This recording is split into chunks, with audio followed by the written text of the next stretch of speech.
It is May 31st, 2019. Today is 28 years, 11 months, and 5 days since I masturbated or used porn. No PMO. That's my sobriety date. It's important for me to say that because that's the reason I'm doing this video, is so to keep that one more day, one day at a time. Today we're going to make a video for Ciro and Zaghi from Milan, Italy. And Ciro wanted to talk about how the disease of sex addiction migrates and moves to different things. So we're going to talk about that. There is a man named Patrick Carnes who invented the term sex addiction, and he invented it or discovered it and named it in his doctoral thesis called Out of the Shadows. It was the very first book, I believe it's 1983, the very first book to ever be printed on the subject of sex addiction. And if you haven't read it, it's something really good to read. It's not a very thick book, and it's a first exposition into a brand new area of recovery that no one had ever thought of. And amongst the things he said was a very famous, he's a doctor of sex addiction research. He's a hospital administrator, and he goes from different hospitals all around America and helps people with sex addiction. He usually spends about 6 years at a time.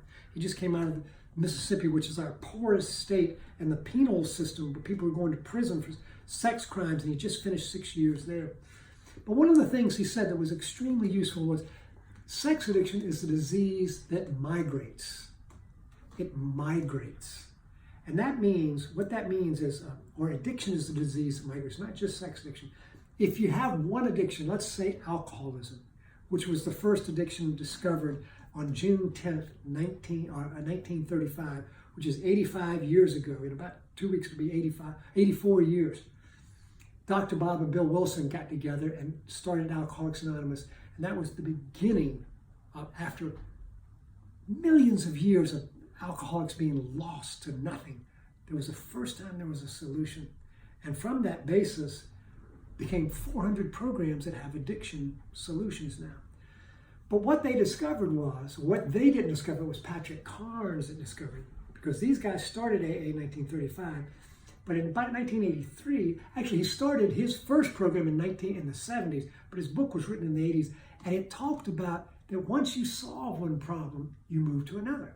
Like if you stop drinking alcoholically, you might move to sex addiction, like cheating on your wife. Like the guy who started AA, Bill Wilson, while he stopped drinking on June 10th, 1935, he spent the rest of his life cheating on his wife.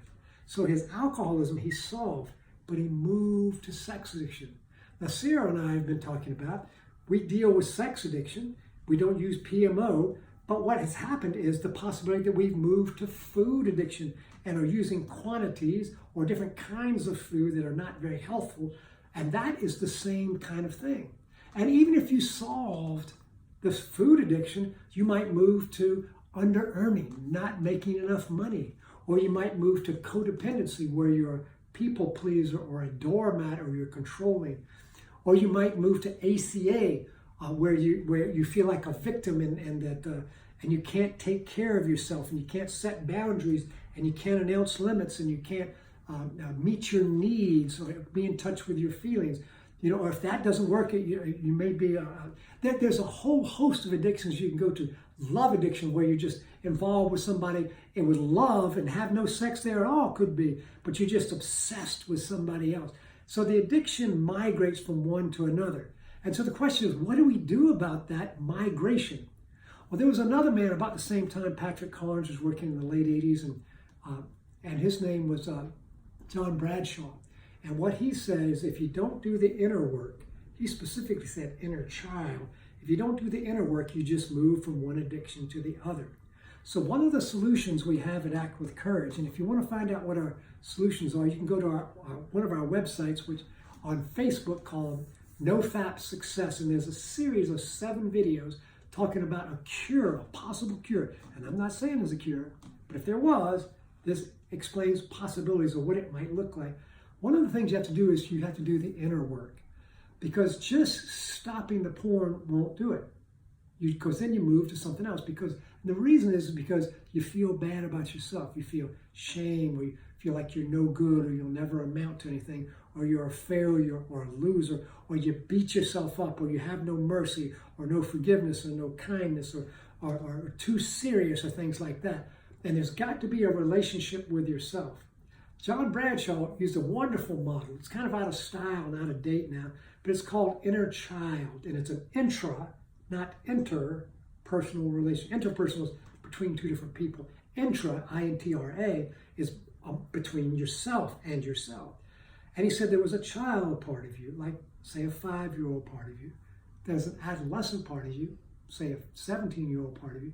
And then there's the adult part of you. Like, for me, it's 64 years old. And the 5-year-old part of me likes to color red and likes to just write music regardless of the consequences. And he likes to play. And he's kind of sad, very tender. The 17-year-old part of me likes to play guitar real loud and fight and have sex and likes pretty girls. That's what he likes. But the 64-year-old part of me is the part that writes checks and makes sure the bills are paid and makes sure the taxes are paid and the house is clean and the dishes are washed and that there's food in the refrigerator and that we're working with all the family members so that they're respected and, and dotting the I's and crossing the T's.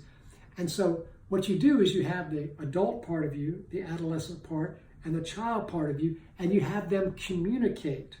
And that intra-personal model keeps you okay on the inside. So once you stop porn, you don't move to food, or you don't move to codependency, or love addiction, or romance addiction, or under-earning, or victimhood, or anything like that. That's the solution, because, Cyril, you're right. If you can't just stop one addiction, you got to stop all the addictions, or otherwise you haven't solved the addiction problem. My strongest suggestion is go back to NoFap Success and look at the series that was started last week, about 10 days ago. So that'll be, about the 20th of May, 2019. Look at the 7-part series on the proposition that there might be a cure. Now, I'm not saying there is, but if there were, look at that series and you'll see the solution to keeping the addiction from moving from one thing to another. Cyril from Italy, thanks for the suggestion. We'll see you in the next video.